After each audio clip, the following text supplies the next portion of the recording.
Hello guys, in this video I am going to show you how to use TextWatcher inside the Android applications.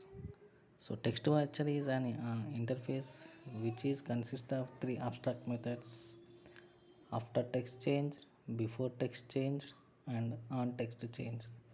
By using these three abstract methods, we can handle the text updates or text listeners which we enter inside the edit text.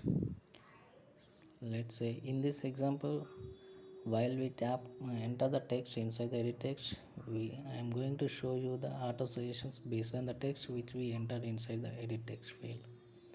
Let's say I am just writing the text like view, so it is suggesting all the available text which is consist of the view text.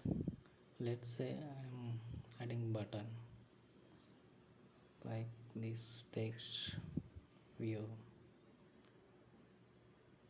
surface view, like this it will show.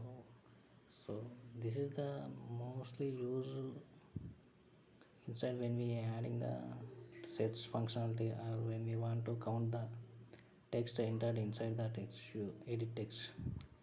Like this type of scenarios we will use the text watcher. Thank you guys.